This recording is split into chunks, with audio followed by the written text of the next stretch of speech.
Salut à tous et à toutes et bienvenue sur cette vidéo.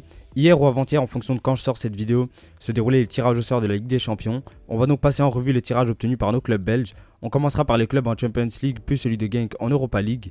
Pas de Conference League cette année, Anderlecht et Charleroi ont malheureusement été éliminés prématurément. À part cela, excusez l'absence de vidéos récentes sur cette chaîne, j'avais des examens de rattrapage donc c'était compliqué de concilier les deux. How are you? Can you speak in English? Thank you. Bref, maintenant, commençons sans plus tarder.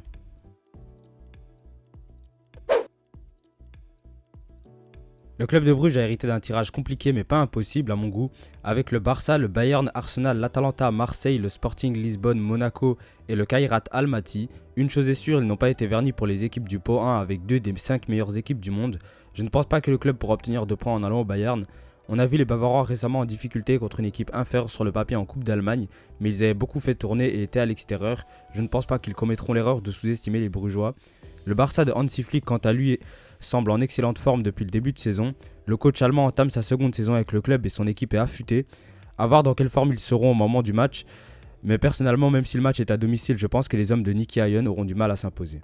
Dans le pot 2, les Brugeois ont eu la malchance de tomber sur la meilleure équipe possible. Ils affronteront Arsenal à domicile, ce qui n'est vraiment pas un cadeau. La seconde équipe du pot 2 est l'Atalanta, une équipe bien connue des Blauenhart car ils l'avaient déjà affronté l'année dernière en 16e de finale. Les Italiens auront sûrement à cœur de se venger, mais de mon point de vue, leur équipe est moins forte que l'an dernier.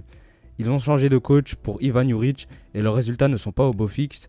Ils n'ont gagné qu'un seul de leurs 4 premiers matchs. A voir quand est-ce qu'on les joue, mais je pense qu'une victoire là-bas est envisageable. Dans le pot 3, Tottenham et Naples ont pu être évités. Mis à part ces deux équipes, je considère qu'il n'y a pas d'adversaire infiniment supérieur au club de Bruges. Sur la réception de l'Olympique de Marseille et le déplacement au Sporting Lisbonne, les Brugeois devront prendre au moins 3 à 4 points s'ils espèrent sérieusement se qualifier pour la suite. Les deux sont sur le papier au-dessus du club, mais on a bien vu l'année dernière que Bruges peut tenir tête à des équipes de ce calibre. L'affrontement entre le Sporting Portugal et le club de l'an dernier s'était d'ailleurs soldé par une victoire des Brugeois. Cette fois-ci, le match sera à l'extérieur, mais s'ils peuvent décrocher le match nul au Portugal et gagner contre l'OM à domicile, ils feront un grand pas vers la qualification. Et pour finir, Monaco et Kairat Almaty dans le pot 4. A mon avis, là aussi, il faut prendre un minimum de 4 points sur 6. Jouer Monaco à domicile ne sera pas facile, mais le déplacement au Kazakhstan ne le sera probablement pas non plus. C'est très clairement ce qu'on appelle un déplacement piège, surtout quand on voit qu'il faut quasiment 10 heures d'avion pour arriver là-bas. Mais peu importe ce que l'on dit, dans une compétition aussi relevée que la Ligue des Champions, tirer le Kairat Almaty est une chance que Bruges ne doit surtout pas laisser passer. Il faudrait donc obtenir 3 points face à l'équipe kazakh et au moins 1 point contre l'AS Monaco.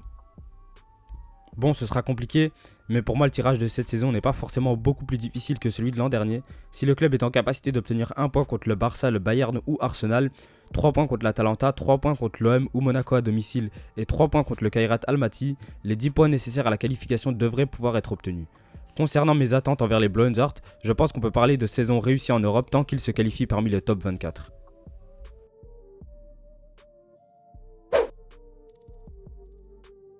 Maintenant, du côté des Unionistes qui joueront la Ligue des Champions phase moderne pour la première fois de leur histoire, le tirage n'a pas été clément.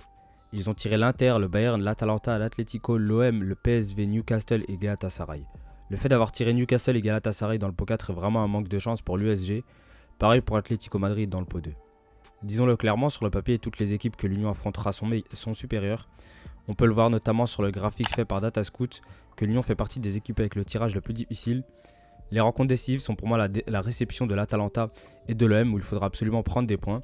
Les déplacements les plus abordables sur le papier sont ceux contre le PSV et Galatasaray. Après, il ne faut pas non plus sous-estimer ces clubs. Il n'y a qu'à voir le mercato qui est en train de faire le gala pour comprendre que ça ne va pas être de la tarte. Cependant, même si ces 4 équipes sont supérieures, elles ne le sont pas de beaucoup selon moi. Après, on peut toujours espérer une victoire contre l'Inter, le Bayern, Newcastle ou l'Atlético, mais là ce serait un exploit. Il est donc difficile d'espérer une place dans les 24 pour les Bruxellois, mais difficile ne veut pas dire impossible. L'Union Saint-Gilloise est une équipe qui a rendu l'impossible possible depuis sa montée en Jupiler Pro League. Ils n'ont peut-être pas l'expérience de la C1, mais en termes de niveau, ils ne sont pas vraiment inférieurs à Bruges qui a fait 8ème de finale l'an dernier. Contrairement à la saison dernière, l'Union Saint-Gilloise semble aussi prête dès maintenant à affronter des adversaires de qualité. Étant de Bruxelles, j'espère pouvoir aller voir le match face à l'Inter. En tout cas, j'ai hâte de voir de quoi ils seront capables face aux meilleurs clubs du monde. Personnellement et pour une première participation, j'attends simplement de l'Union qu'ils nous fasse kiffer. Je n'attends pas forcément une qualification obligatoire, mais qu'ils fassent bonne figure en Ligue des Champions.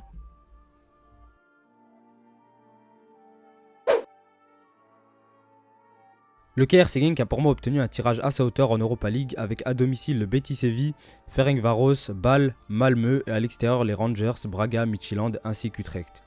Opta les classes d'ailleurs parmi les équipes ayant eu le tirage le plus favorable. Si Genk parvient à jouer à son meilleur niveau tout au long de la phase de groupe, il devrait réussir à se qualifier pour les 16e de finale. Sans vouloir manquer de respect aux adversaires, les rencontres à domicile contre Ferencváros, Bâle, Malmö ainsi que le déplacement à Utrecht sont des matchs à la portée des Genkois. La réception du Betis fera office de match de gala pour les supporters de l'équipe limbourgeoise qui auront donc le plaisir de voir jouer dans leur stade Isco, même peut-être Ceballos si le transfert est officiel d'ici là. J'ai quand même quelques doutes par rapport à la formation de Thorsten Fink. Pour ceux qui regardent tous les matchs des clubs belges en Coupe d'Europe chaque année, je pense que vous voyez où est-ce que je veux en venir. Genk est passé spécialiste dans l'art de perdre contre des équipes des plus douteuses. Mais disons-le clairement, si jamais il sort dès la phase de ligue, ce serait une déception. Cette année est la deuxième de Fink et la profondeur de banc est plus que suffisante pour jouer sur plusieurs tableaux. Pour moi, la saison européenne des Genkies sera une réussite tant qu'ils vont en 8e de finale ou plus loin. Cette saison sera extrêmement importante pour le coefficient UEFA belge. Il ne faut pas oublier qu'en cas de bonne saison, on pourrait passer devant le Portugal et ou les Eredivisie. Malheureusement, nous n'avons déjà plus que 3 équipes en Europe, qui plus est 2 en Ligue des Champions. J'espère donc que Genk pourra aller un peu plus loin qu'à son habitude en Europe. Et voilà qui conclut cette vidéo. N'hésitez pas à me dire quelles sont vos attentes pour chaque club en Coupe d'Europe et à la prochaine.